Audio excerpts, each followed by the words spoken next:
Hola amigos y amigas, ¿qué tal? ¿Cómo están? De nueva cuenta saludándolos en este segundo programa que estamos haciendo en vivo desde la ciudad de Ensenada, Baja California, México. Muy agradecidos con ustedes porque están con nosotros de nueva cuenta en esta programación de 4B Noticias, 4B TV Noticias. Hola Alicia, ¿qué tal? ¿Cómo estás? Cuando son las 11 de la mañana con 25 minutos de este día, jueves 13 del mes de mayo 2021. Jueves 13, Javier. Hace 700 años se estaba construyendo una gran ciudad. Iniciaba sus en esto que hoy es México, Javier, en el corazón de lo que hoy es México. Iniciaba la construcción de la Gran Tenochtitlán, una ciudad que en su época fue considerada la más grande, la más original del mundo, la más poblada también del planeta. Y de las más hermosas. Y de las más hermosas, la Gran Tenochtitlán. Bueno, pues el gobierno mexicano conmemora precisamente este jueves 13 de mayo los 700 años de la fundación de Tenochtitlán, capital mexicana y actual Ciudad de México, la Ciudad de México hermosa, como parte de los 15 eventos de conmemoraciones históricas de 2021, que incluyen los 200 años de la independencia del país y los 500 años de la conquista. Realmente no se sabe a ciencia cierta cuándo fue la fundación de Tenochtitlán, y las únicas fuentes que hay son del siglo XVI, es decir, 200 años después de la supuesta fundación.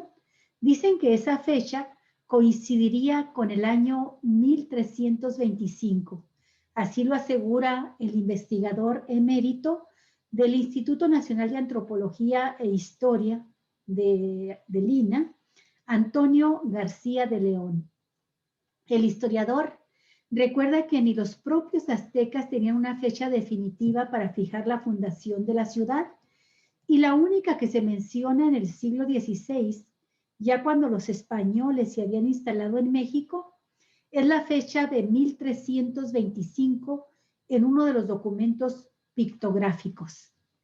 Agrega el investigador que en ese documento se refiere todavía el uso del calendario prehispánico de los aztecas, y eso corresponde al año 1325 como una fecha posible.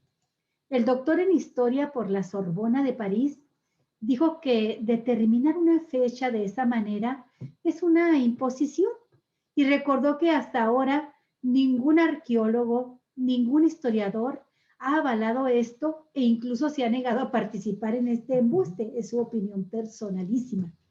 Por su parte, el reconocido arqueólogo mexicano Eduardo Matos Moctezuma destacó en un curso virtual el pasado 1 de marzo sobre el surgimiento, caída y recuperación de Tenochtitlan, que varias fuentes indican que la fundación fue precisamente en ese año, 1325, y recalcó porque ahora andan por ahí mencionando que el año es el de 1321, y eso es una manipulación histórica.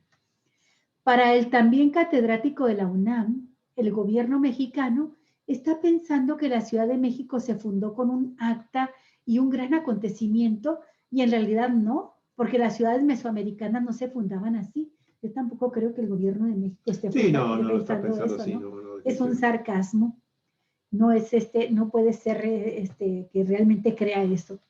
Bueno, pero señaló este arqueólogo que las ciudades empezaban a crecer alrededor de una aldea. Algunas tenían éxito y se volvían ciudades, y otras no, y entonces desaparecían. Fue una casualidad que una ciudad fundada en una isla bastante inhóspita haya logrado constituir después un imperio, pero llevó muchos años llegar a eso, señaló García de León. Además, indicó que en el relato de la conquista de México aparece mucha información falsa, y recordó que casi todos los autores se basan en la historia verdadera de la conquista de la Nueva España, que fue escrita por Bernal Díaz del Castillo, que vivió entre los años 1495 a 1584. Díaz del Castillo escribió su crónica a muchos años después de la conquista, por lo menos 40 o 50 años, y como es la única referencia directa y más famosa, se ha tomado, dice este historiador, más o menos como cierta. Igualmente, la historiadora Eugenia Reyes Ruiz explicó que la fecha de la fundación de Tenochtitlan, junto con otras fechas, son bastante relativas y la mayor parte de ellas no tenemos la plena seguridad de las mismas. La académica de la Universidad Nacional Autónoma de México señaló que, a final de cuentas, lo que nos queda de relación con la conquista y Hernán Cortés es la historia de Díaz del Castillo, ya que otros escritos como los de Fray Bernardino de Sahagún son poco precisos respecto a las fechas. Sin embargo, señaló que gracias a los años de estudio posteriores se ha llegado a la conclusión de que estas son las fechas que podríamos tomar como buenas, como es el caso del año 1325 para la fundación de la Gran Tenochtitlan. Lo de hoy es una historia que no se ha hecho por historiadores, sino por políticos. Y cuando los políticos hacen historia, ven el mundo en blanco y negro, no a colores, no con matices.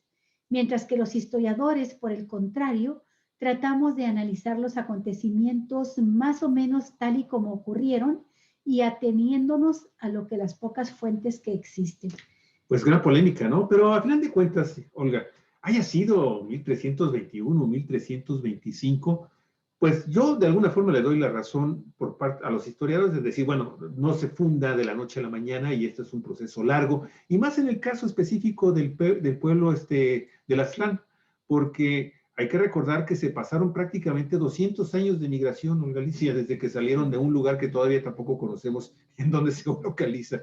Pero lo cierto es que, por otro lado, también el Estado mexicano, ¿sí?, tiene que determinar tiene que tomar ciertas decisiones, pues para que tengamos como pueblo algún tipo de referencia que nos permita decir, ah, bueno, por estas fechas o en esta fecha, que es hoy, 13 de mayo de 2021, pues se cumplen 700 años, aunque a lo mejor hace 700 años, pues los primeros, bueno, no los primeros, sino los fundadores de lo que primero fue esta pequeña villa que se localizó en una isla, en donde supuestamente, de acuerdo con la tradición, había un águila devorando a una serpiente parada en un nopal. Bueno, pues ahí, imagínate también eso, ¿no? O sea, en fin, la historia finalmente está llena de estas cosas, Olga Alicia, de imprecisiones, porque pues en realidad hay que tomar en consideración que también, imagínese usted, toda la historia de estos pueblos mesoamericanos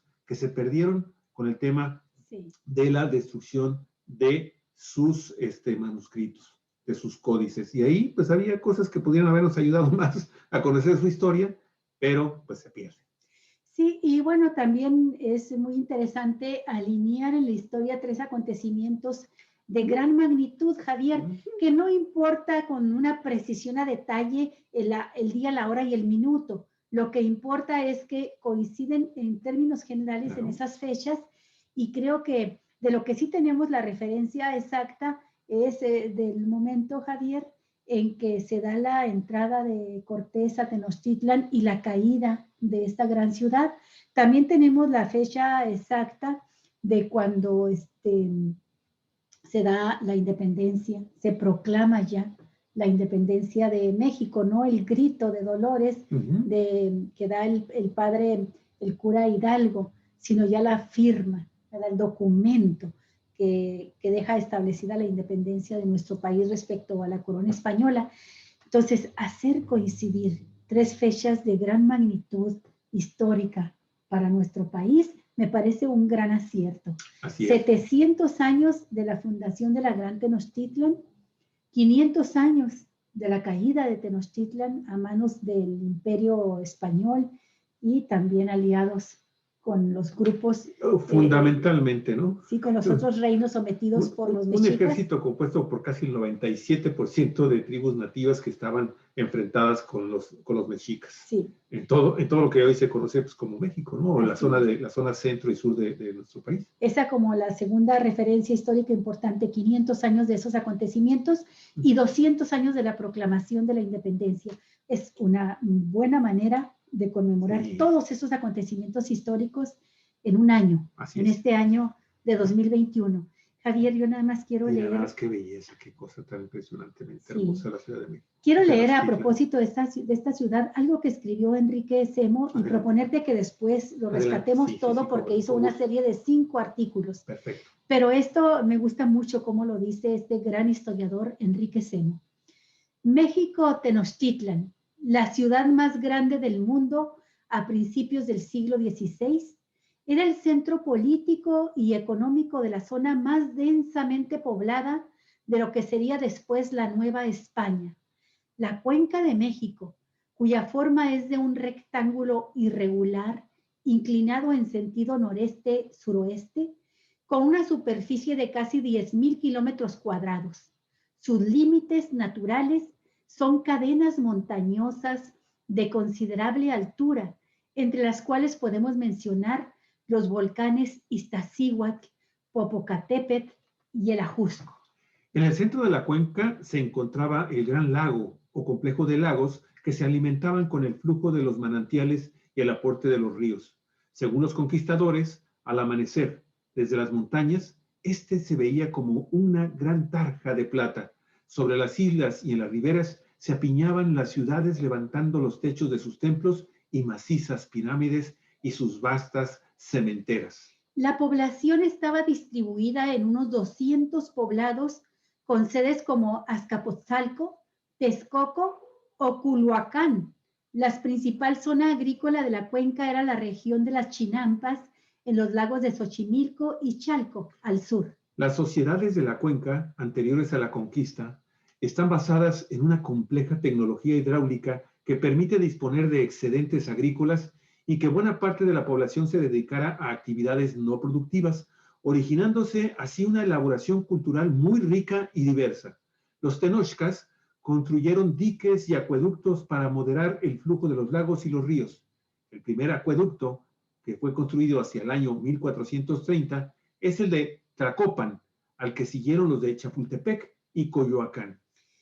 Por ello se conducía el agua dulce para lavar el suelo salitroso, regar las zonas de cultivo, mantener el nivel del lago a manera de impedir la invasión de aguas salobres y satisfacer el consumo doméstico. Las grandes obras bajo una dirección centralizada se realizan cuando ya los aztecas se habían convertido en imperio.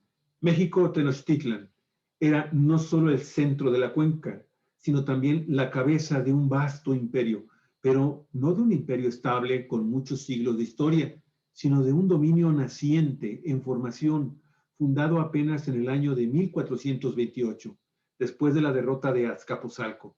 A la llegada de los españoles tenía apenas 9 décadas de existencia. En ese periodo, Tenochtitlán formó la alianza tripartita con Texcoco y Tlacopan e inició inmediatamente su expansión en la Cuenca de México. A la llegada de los españoles, la entidad política más grande e importante de Mesoamérica era el Imperio de la Triple Alianza, donde las 3 ciudades eran gobernadas cada una por un gran rey o un tlatoani, como se les decía. Este imperio dominaba la Cuenca de México, sede de las 3 capitales, y se extendía desde la costa del Golfo de México hasta el Pacífico, desde las fronteras de Metzitlatlán, un valle del estado de Hidalgo, los chichimecas y el reino tarasco de Michoacán, en el norte y el noroeste, hacia el istmo de Tehuantepec y el Soconusco de Chiapas, en el suroeste. El equilibrio entre los 3 reinos de la alianza fue cambiando durante su historia. Con el crecimiento del poder de Tenochtitlan, su rey dirigía las actividades militares del imperio.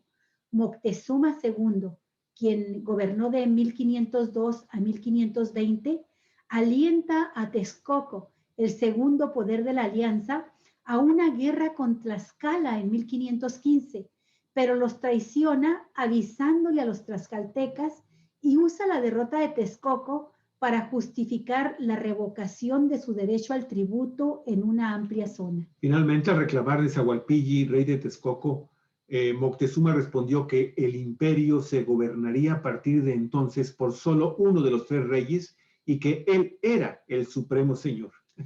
El poder de Moctezuma II creció, pero a costa de una fractura de la alianza tripartita que habría de ser fatal durante la invasión española. A la llegada de los españoles, la Triple Alianza se hallaba sacudida por graves conflictos entre Tenochtitlan y Texcoco. Esa es la primera parte de esta serie de artículos de un historiador extraordinario, Enrique Semu, de quien yo soy fan desde hace muchísimos años, Javier. Y bueno, ojalá podamos ir dando salida a los demás artículos, porque ve tú qué manera de describir esta gran ciudad. Sí, y luego ves las imágenes y dices, ay Dios. Sí, caray. Y luego ves lo que se construye hoy. Si hacen un puente, por ejemplo, aquí en Ensenada, sobre la Avenida Reforma, se les cae. Se les cae cuando apenas sí lo han concluido. Todavía no pueden terminar el libramiento. Todas las obras la chafean con la construcción de las obras. Y mira, esta gran Tenochtitlán, hecha por los aztecas, y luego después la ciudad colonial que construyeron los españoles. Pero bueno, esa será otra historia. Así es, Olga Alicia. Y bueno, amigos, pues ahí está este tema que sin duda este año pues forma parte de toda una serie de conmemoraciones, de celebraciones, que como lo decíamos hace un momento, en realidad el 10 de septiembre, el 15 de septiembre celebramos la independencia de México, cuando pues, en realidad es el inicio de la independencia de México, que se concluye 11 años después. Sí. El 20 de noviembre celebramos la Revolución Mexicana, y estamos hablando del inicio de la Revolución, que también tardó 11 años en concluirse. Sí. En fin, así la historia.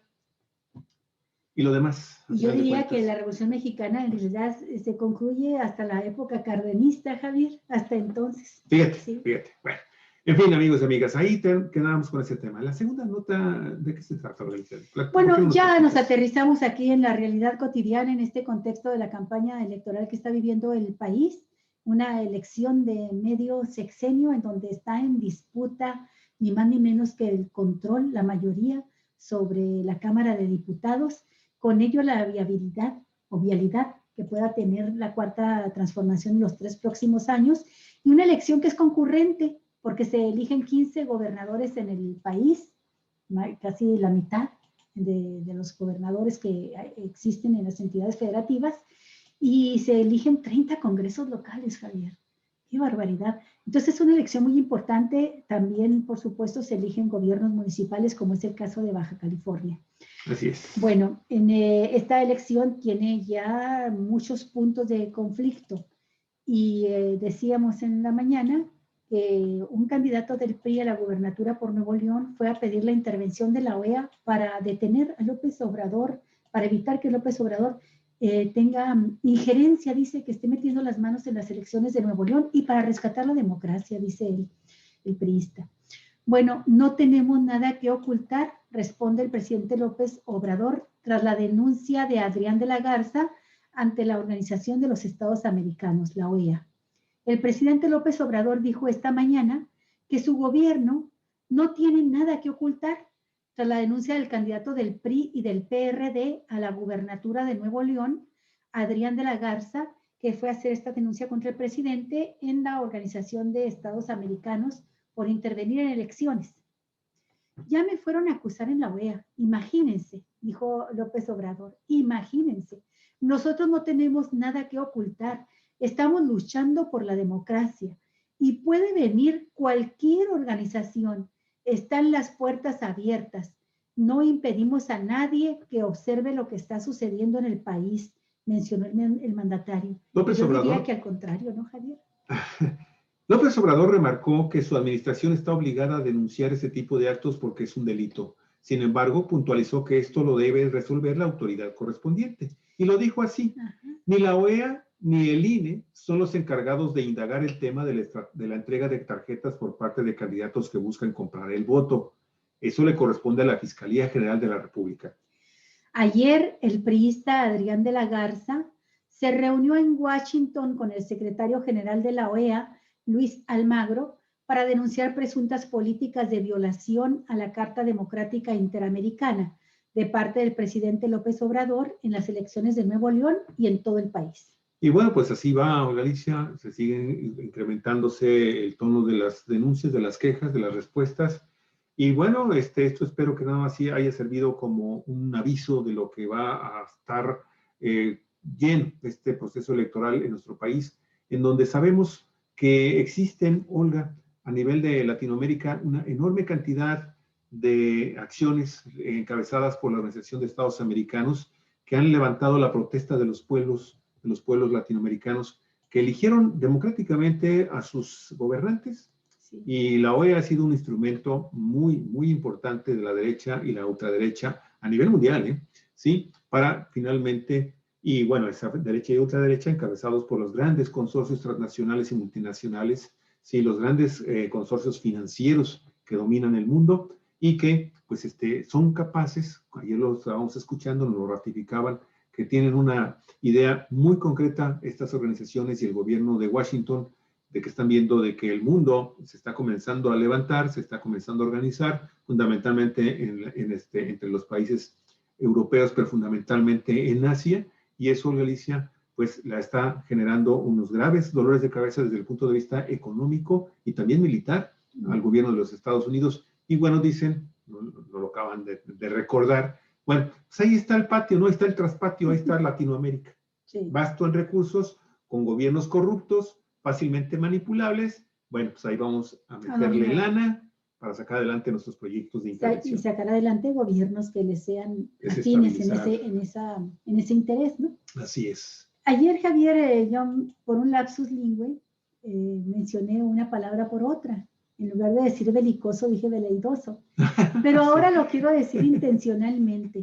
En el Instituto Nacional Electoral se ha tenido una actitud belicosa por parte de su presidente, su consejero presidente Lorenzo Córdoba, y un protagonismo belicoso también del consejero Ciro Murayama en contra del gobierno de López Obrador y muy particularmente pues en contra de Morena y sus candidaturas. Así es. Pero por parte del Tribunal Electoral se ha tenido una posición veleidosa, es decir, poco consistente, caprichosa. Un día con unos elementos resuelve algo. Una cosa que te interesa. Y luego al día siguiente, en una situación muy similar, resuelve totalmente diferente, ¿no? Así vemos, por ejemplo, cómo a pesar de que el Tribunal Electoral del Poder Judicial de la Federación le ordenó al INE revisar los criterios mediante los cuales había decidido quitarle la candidatura a Félix Salgado Macedonio en Guerrero y a Raúl Morón en Michoacán, candidatos de Morena a las gubernaturas respectivas, le dijo, revísalo porque es una sanción excedida de acuerdo a la falta, a la irregularidad cometida. En un caso no se reportó gastos de campaña por 14,000 pesos y en el otro por 18,000 pesos. Sin embargo, a la hora en que el INE le regresa su decisión al tribunal, unas cuantas semanas después, el tribunal cambia su propio criterio, Javier, donde le decía que tenía que haber una mesura, ¿verdad? Una correspondencia en la magnitud de una irregularidad y la magnitud de una sanción, y cambió su propio criterio, su propio razonamiento y aplicó la máxima sanción para una irregularidad relativamente menor. Bueno, pues ahora el INE descarta retirar la candidatura por quejas a otros candidatos, sí, pero sí se la retira a el Mijis, este personaje. Pero ahí también se aplican con criterios muy, muy selectivos también, ¿no, Galicia? Sí. Porque de repente unos candidatos sí están mal en su autoadscripción como indígenas y hay otros en donde no está. Por eso dijo que es por lo menos veleidoso el Tribunal Electoral y belicoso el INE. El consejero presidente del Instituto Nacional Electoral, Lorenzo Córdoba, sostuvo que la fiscalización de las campañas electorales no pueden derivar en la pérdida de registro de candidatos o en su suspensión. Y fue justamente lo que hizo, ¿no? Milenio trae esta información. Esto antes de las presuntas irregularidades de que se han denunciado por parte de los partidos políticos en días recientes, por lo cual Córdoba sostiene que los resultados de la fiscalización de las campañas se sabrán hasta el 22 de julio y que hasta hoy suman cerca de 19,000 quejas, Olga. Las quejas que en materia de fiscalización se han venido multiplicando en las últimas semanas en su número, dijo Lorenzo Córdoba, las cuales implican una investigación en la que se cuida el debido proceso, el derecho de audiencia y se solicita información a terceros, y las mismas en ningún caso derivan en la cancelación de una candidatura ni en la interrupción de una campaña. Aparte, en sesión del Consejo General, el Instituto Nacional Electoral mantuvo el registro de la candidata de Morena a la gubernatura de San Luis Potosí, Mónica Rangel, pese a no haber reportado los gastos de campaña. Otro cambio de criterio. Oye, pues fue lo mismo por lo que le quitaron, por la que sí le quitaron la candidatura a Félix Salgado, y sí estaba ya iniciada la campaña. Incluso Félix Salgado no pudo asistir al primer debate de los candidatos a gobernadores. Al candidato de Michoacán, igual Raúl Morón.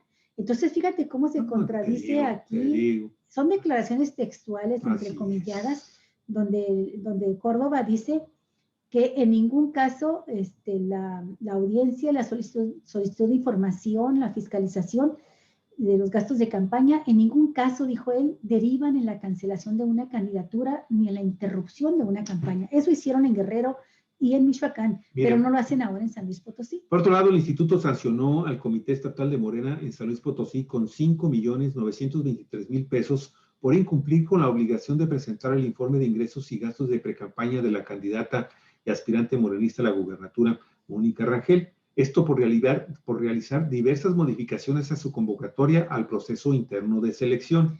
Mientras tanto, el Tribunal Electoral del Poder Judicial de la Federación revocó la aprobación del registro como candidato a diputado federal por el principio de representación proporcional de Pedro César Carrizales, conocido como el Mijis. Por unanimidad de votos, la Sala Superior del Tribunal Electoral del Poder Judicial de la Federación revocó la candidatura de Carrizales Becerra, quien estaba registrado por Morena para la segunda circunscripción en San Luis Potosí como persona indígena, como parte de una acción afirmativa.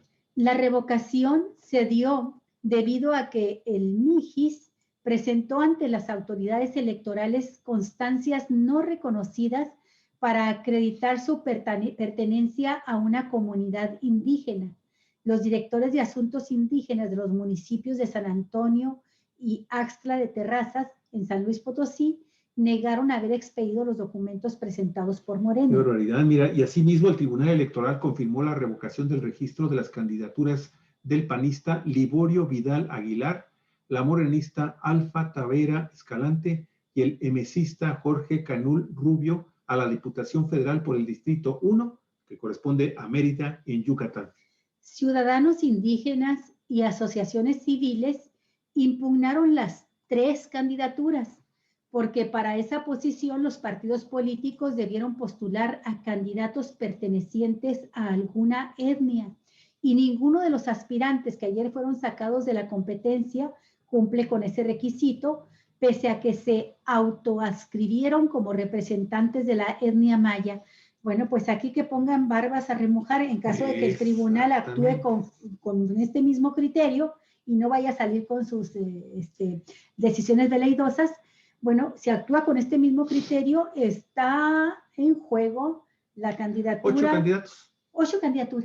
8 candidaturas. De Morena, del partido Encuentro Solidario, el PES, y no sé si haya otro solamente estos partidos que han sido vinculados, que han sido impugnados directamente ante el Tribunal Electoral de Baja California o Galicia, que ha guardado mutis, y eso a mí se me hace que es de muy mala fe, porque están dejando correr el tiempo para que esto escale a estas salas, ¿sí? Y finalmente, si es necesario, la sala superior, y se determine rápidamente si van o no van como candidatos, pues los que tú ya conoces. A mí me gustaría que llegaran hasta la sala superior, pero lo más rápido posible, Javier, porque la sala superior tiene que ser congruente con su sentencia, y en su sentencia de políticas afirmativas a favor de los indígenas dice muy claramente que las candidaturas serán, escúchese, textualmente, para indígenas vinculados a su comunidad. Indígenas, esa es la palabra. Sí, para personas indígenas vinculadas a su comunidad, no para políticos mestizos que dicen ser representantes de esas, se autoascriben o dicen que se están declarando representantes de una comunidad o de una etnia. Y en este caso está Miriam Cano, está Rigoberto Campos, está Eduardo Vega Zamora, está Malú Hostos, por decir los 4 más conocidos en el caso de Baja California. Bueno, Olga, la siguiente nota, por favor. Bueno, la que acabamos de leer es de la agencia EFE. Hoy vamos a manejar la de Enrique Hernández de la revista Forbes. Olga, dice, por favor. Marco Cortés gana más que AMLO. Nos referimos a pesos y centavos. Marco Cortés Mendoza, el líder del Partido Acción Nacional, es el dirigente partidista mejor pagado en México. Gana mensualmente más que el presidente de la República, Andrés Manuel López Obrador. El político panista cobra cada mes 156,571 pesos por dirigir las riendas del PAN, un partido que busca frenar el control parlamentario de Morena y busca recuperar su protagonismo en la política mexicana perdido en 2018. El contador público por la Universidad Michoacana de San Nicolás de Hidalgo obtiene 21,746 pesos como prestaciones por ser presidente del PAN, según el tabulador de remuneración de 2020 de los integrantes de la dirección del Blanquiazul. Héctor Larios, secretario general del PAN, y Omar Francisco Gudiño Magaña, tesorero de este mismo partido, perciben un salario mensual de 146,200 pesos y reciben prestaciones por 20,300 pesos más cada mes, según información a la que tuvo acceso Forbes México. En total, Marco Cortés Mendoza ganó 178,316 pesos brutos en cada mes del año 2020, mientras que el secretario general y el tesorero del PAN cobraron 166,515 pesos, cantidades en los 3 casos superiores a lo que percibe el presidente Andrés Manuel López Obrador, quien obtiene 161,941 pesos brutos, 112,990 pesos netos ya descontados impuestos por dirigir al país. Mire, López Obrador, a su paso por la dirigencia nacional de Morena, esto en los años 2012 a 2015, percibía un sueldo de 66,376 pesos brutos. Por su parte, Clemente Castañeda, presidente del Movimiento Ciudadano, recibe un salario mensual de 127,554 pesos brutos y no cobra alguna retribución adicional por concepto de prestación o bono. María Teresa Baltasar Vázquez, tesorera nacional del Movimiento Ciudadano, tiene un salario de 91,065 pesos y no registra otra prestación por llevar los gastos del partido fundado por Dante Delgado Ranauro. Oye, pues es que es mujer, aquí también hay discriminación de género, gana menos que los hombres. Alejandro Moreno Cárdenas, presidente del PRI, percibe un sueldo mensual de 97,440 pesos y Alma Carolina Villano Austria, secretario general de la organización política, cobra 71,984 pesos al mes. El presidente del PRI, quien fue gobernador de Campeche, tiene un monto mensual de prestaciones de 16,704 pesos. Por su parte, Alma Carolina Villano cobra 12,340 en retribuciones adicionales del partido. En total, Moreno Cárdenas percibe 111,144 pesos brutos y Villano Austria 84,000 pesos. Y mire, el salario mensual de Jesús Zambrano, presidente del PRD, no es público en el tabulador de retribuciones del tercer trimestre del año 2020 y tampoco se sabe nada de su ingreso en este año 2021. Pero lo que sí sabemos es que los chuchos del PRD siempre se han despachado con la cuchara grande, Javier. ¿Se venden bien? Incluso disputan más, dicen ellos, a navajazo limpio las candidaturas a dirigentes del partido que las candidaturas a diputados federales o a senadores, porque ganan más como dirigentes del partido. Patricia Flores Velasco, asesora de la Dirección Nacional del PRD, cobró 78,454 pesos de salario y de prestaciones durante cada mes de 2020, y es nada más la asesora. Por su parte, el dirigente de Morena, Mario Delgado, tiene un sueldo de 34,917 pesos al mes, y la secretaria general, Citlali Hernández, recibe también mensualmente 34,323 pesos. Oye, ambos salieron perdiendo porque ganaban más como senadores. ¿Como senadores? Sí. El PES, un partido político resucitado a principios de septiembre de 2020, aún no muestra el salario de sus dirigentes del año pasado ni los salarios de 2021. Tampoco hay información salarial relacionada por los dirigentes de redes sociales progresistas, ni de Fuerza por México, ni del Partido del Trabajo, ni del Partido Verde Ecologista México. Y bueno, ya pues parece que el Partido del Trabajo va a estar rindiendo cuentas. ¿Dónde está el INE, Javier? El INE tiene que estar checando esto. Es dinero público y tienen que estar fiscalizados. Y además, Javier, pues ahora vemos por qué no quieren recortar los presupuestos millonarios que reciben los partidos políticos, si es que no los gastan nada más en campaña, sino que se los llevan a sus bolsillos como sueldos.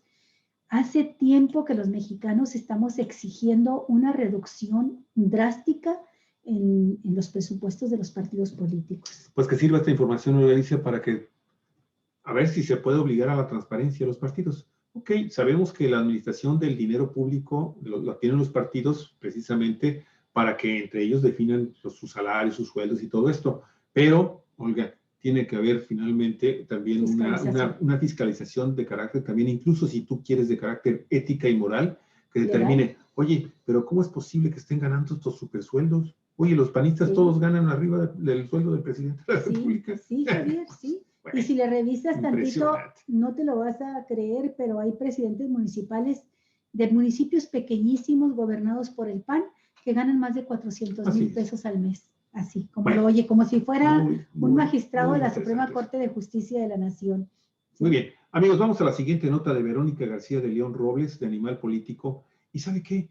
Nos están dando a conocer también cómo creció en un 115% la baja de los militares por discapacidad. Les están negando las pensiones ahí en la Secretaría de la Defensa Nacional. Onda, pues, si y esto es un tema muy interesante. ¿Eh? Sí, de 2006 a 2020 aumentó 115% el número de militares que fueron dados de baja de las Fuerzas Armadas, tanto del Ejército y la Fuerza Aérea como de la Marina, por alguna incapacidad. Así dice la reglamentación. Las cifras pasaron de 2.133 casos hace 14 años, 1.853 de ellos en la Defensa y 280 en la Marina, a 4.589 el año pasado, que incluye a 1.018 elementos cuyos casos fueron etiquetados como actos fuera de servicio, según información del Instituto de Seguridad Social para las Fuerzas Armadas Mexicanas. A la par, el gasto de la Federación en haberes de retiro, o sea, pensiones vitalicias para sus miembros con alguna discapacidad, aumentó 268%. En el año 2020 sumaron 302 millones de pesos.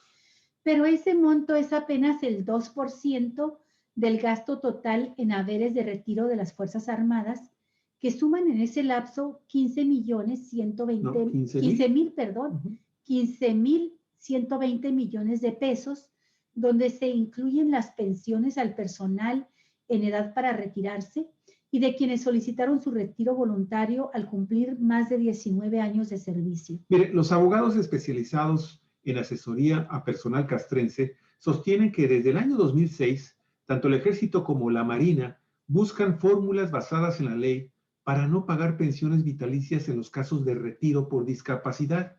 Una de ellas es clasificar los padecimientos como congénitos o como actos fuera de servicio, a los que les corresponde solo una compensación y ninguna prestación posterior.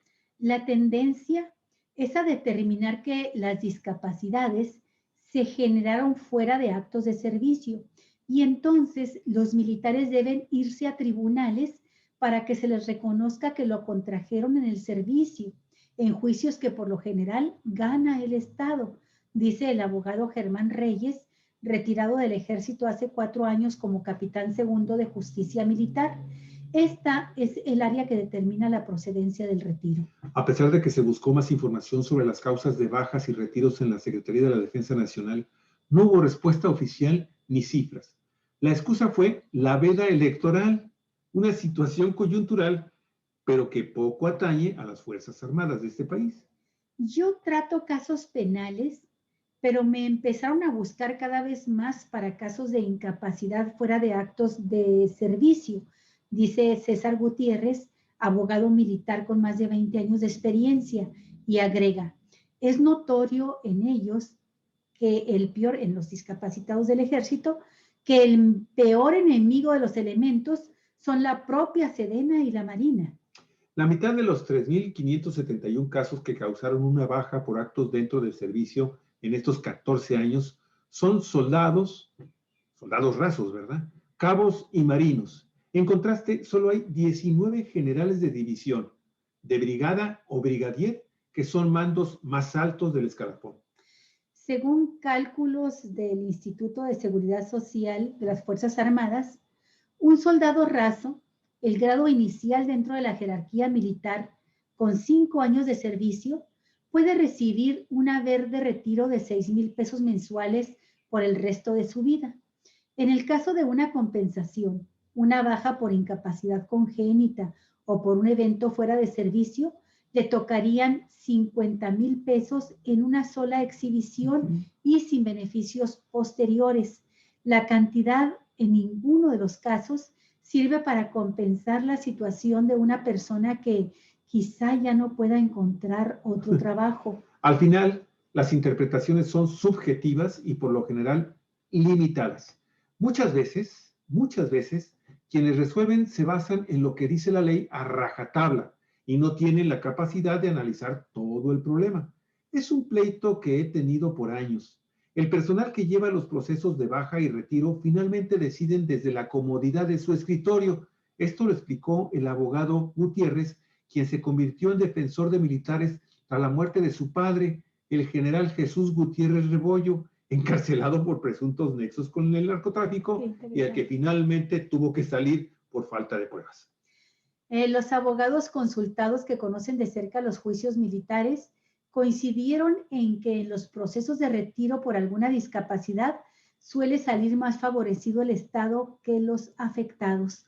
En 14 años, solo 19 miembros del Ejército ganaron un juicio para obtener su haber de retiro y ninguno de la Secretaría de la Marina. Javier. Excelente nota, Alicia, que nos muestra un poquito de las entrañas laborales en las Fuerzas Armadas de nuestro país. Realmente es un reportaje muy importante, muy interesante que están haciendo en Animal Político, pero fíjate que ellos abren con casos, narrando los casos de soldados, de militares, de soldados rasos prácticamente, sí. Alicia, que empiezan a tener problemas de salud mental muy fuertes, porque los familiares hablan de que antes terminan suicidándose, sí. Pero los familiares que platican con los periodistas narran que sus familiares que se suicidan empezaron diciendo que tenían un estrés tremendo por la enorme cantidad de responsabilidades que estaban asumiendo a raíz de que el ejército, desde la famosa guerra de Felipe Calderón al narcotráfico, pues empezaron a incursionar en actividades ya de carácter de seguridad pública y civiles. Entonces, empezaron a tener, al menos 3 casos los narran, problemas de desvanecimientos, así empezaron, sí. ¿Sí? Provocados por el estrés, falta de atención médica, poca continuidad en la continuidad de sus tratamientos, y finalmente llegaron a estados en que simple y sencillamente ya no podían trabajar, se retiran, no les pagan la pensión y entonces toman la decisión de terminar con su vida.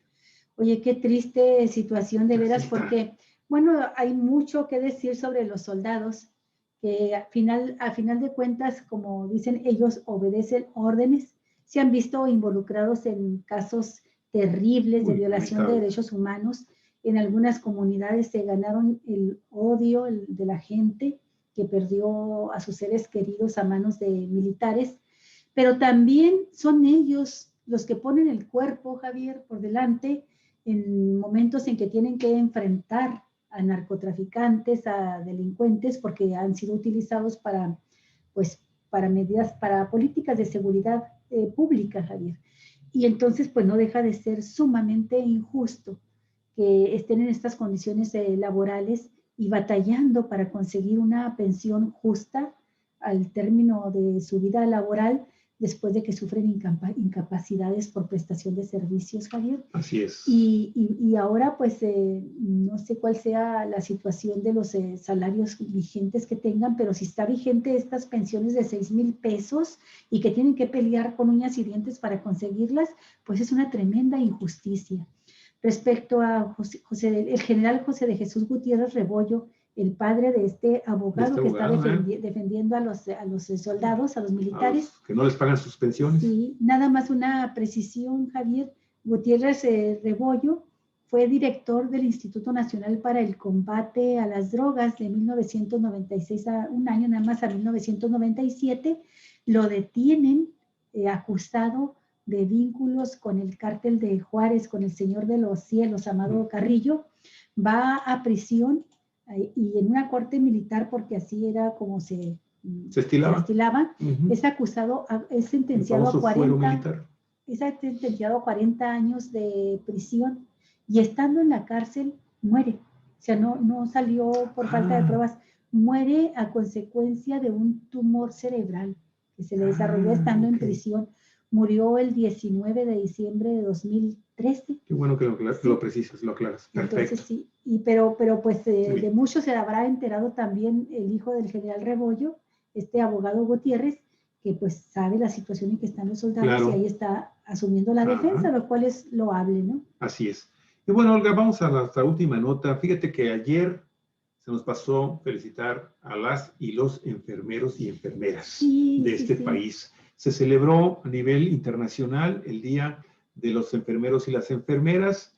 Y bueno, se nos vino el tiempo con otros temas y ya no lo pudimos sacar a tiempo. Pero hoy, Andrea Vega, de Animal Político, y con información que también nosotros rescatamos acá en Cuatro Vientos, pues mire, muchos cuidados, bajos sueldos y poco reconocimiento. Así es ser enfermera y enfermero en nuestro país. Y vaya que las enfermeras todavía no terminan, pero llevan más de un año de enfrentar una situación sumamente complicada en nuestro país por la pandemia de COVID-19, que les ha costado enfermedad y muchas vidas también a ellas, ¿no? A las enfermeras y enfermeros.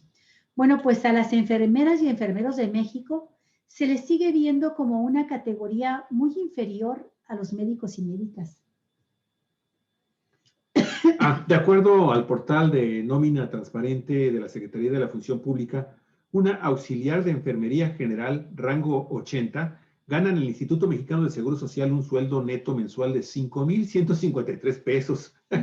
Mensuales. Lo comparas con lo de la nómina la nómina de los políticos. Los desgraciados, de 160,000 pesos mensuales. Hijo de suma de los partidos Marco políticos. Cortés, para además que están haciendo trabajo para perjudicar nuestra existencia. Bueno, 5,153 pesotes de sueldo neto mensual. Si es rango B, gana 8,518. Y si es enfermera especialista C, que es el rango más alto en el Seguro Social, tiene un salario mensual de 13,843 pesos. Y deja tú eso, Javier, las jornadas de trabajo las que están y el tipo de trabajo que realizan. En el Hospital General de México de la Secretaría de Salud Federal, una auxiliar de enfermería A gana un salario neto mensual de 9,150 pesos al mes, poco más de 4,000 pesos a la quincena. Mientras que quienes entraron a los hospitales contratados por este tema de Salud y Bienestar, así es, con el tema de la pandemia, por la contingencia, ganan entre 14,000 y 20,000 pesos al mes, pero sus contratos son temporales de 3 o 4 meses y no tienen prestaciones. La precariedad laboral no impide que el personal haga su trabajo lo mejor posible. Durante esta pandemia, comenta Betty Rodríguez Hernández, quien labora en el Hospital General de la Ciudad de México, dice ella, quienes hemos estado adentro 8 o 12 horas con los pacientes, somos las enfermeras y enfermeros. Los médicos entran, los checan, los valoran y se van. Y agregó, nosotros hemos hecho justo la labor para la que estudiamos. Los hemos cuidado, los hemos acompañado, con el costo de un gran desgaste físico y emocional. En los peores días hubo lapsos en los que cada 5 minutos se moría un paciente. Pese a la carga excesiva de trabajo, Muchas enfermeras y enfermeros desplegaron estrategias para acercar y animar a pacientes y familiares. Osvaldo Bertis, un enfermero contratado de forma temporal por el Instituto de Salud y Bienestar, el INSABI, para apoyar a la contingencia en el Hospital General de México, sirvió de correo humano. Lo explica así, mire. Llegaba una hora antes de que empezara su turno. A las 2 de la tarde recogía las cartas de los familiares y las leía a los enfermos y buscaba el apoyo de mis compañeros para que las palabras escritas de los seres queridos llegaran finalmente a los oídos de los afectados por la COVID-19. De acuerdo a datos de la Secretaría de Salud, hasta el 3 de mayo de 2021 se habían contagiado de COVID-19 en México 235,961 integrantes del personal sanitario, 33,000, perdón, de 235,000, casi 236,000 que enfermaron, Javier, 3,861 fallecieron. De todos los casos positivos de COVID-19 entre el personal de salud, el mayor porcentaje, 39,7%, se registró precisamente en el sector de enfermeras y enfermeros.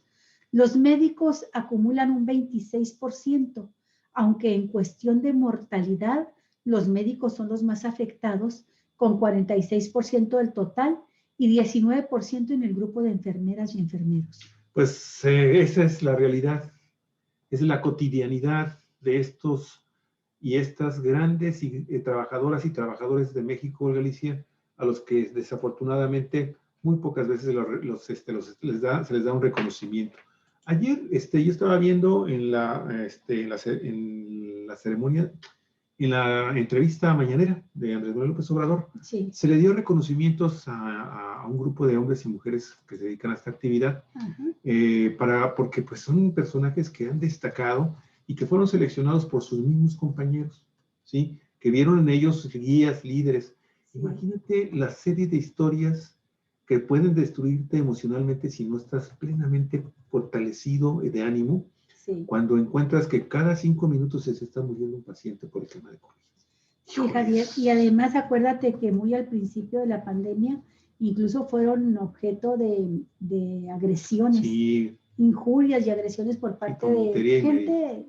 Sí, muy de corta entendedera, muy ¿no? Estúpida, por decir la verdad. Y bueno, no basta con que se diga que son los héroes, que han sido héroes y heroínas de esta batalla contra el COVID, pues es hora de reconocérselos con lo que vale. Con la cocha, sí, con prestaciones. Ve usted lo que gana un presidente de un partido, una secretaria, un mandadero de un partido, amigos y amigas, y ve a esta gente que está entregando el alma, está entregando la vida por sus semejantes. Sí. Una cosa que creo que vale la pena mencionar, Javier, aún antes de que se presentara el COVID, esta pandemia, se había iniciado ya un trabajo por parte del gobierno federal para entregar plazas a médicos y enfermeras que tenían años laborando sin tener una plaza, con un trabajo así, totalmente inseguro. Y les entregaron plazas poco antes de la pandemia a casi 40,000 médicos y enfermeras. Y para terminar el año de 2020 ya eran 70,000 entre los que estaban ya trabajando y los que fueron contratados.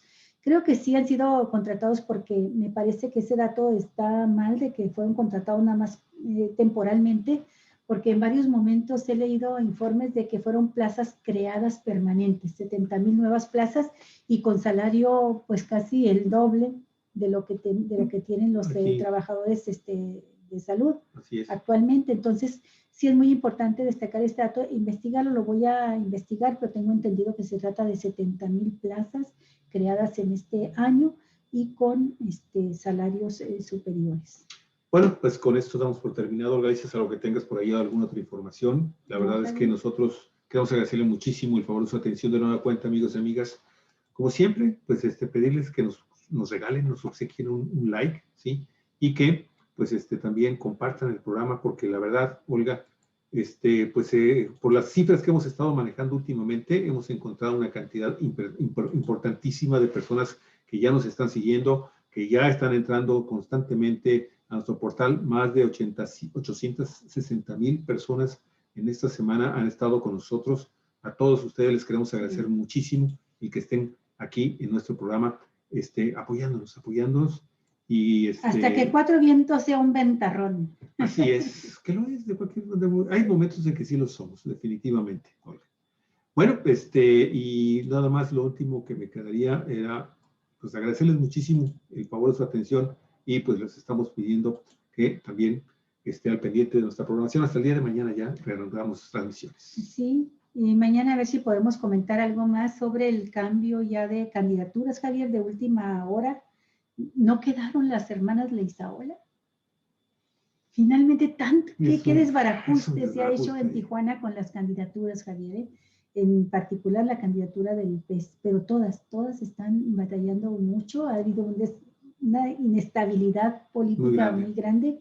Y platicaremos de ello, ¿te parece? Mañana, porque es interesante esto de que tenía Leizaola una hija ya puesta para ser candidata a presidenta municipal de Tijuana, Indira Leizaola, y resulta que no, Javier, de último momento la tumban. ¿Sí? Y tenía una hija también encabezando en el número 1 la lista de candidatos a regidores en Mexicali, y también salió, Javier. También salió de las listas del partido Encuentro Solidario, razón por la cual el PES ha presentado una denuncia en contra del instituto, en contra de los consejeros del Instituto Estatal Electoral de Baja California, acusándolos de tomar decisiones políticas para perjudicar al PES. Mañana sin falta damos más información. Mañana sin falta, amigos y amigas. Bueno, que tenga buen provecho y hasta luego. Hasta pronto.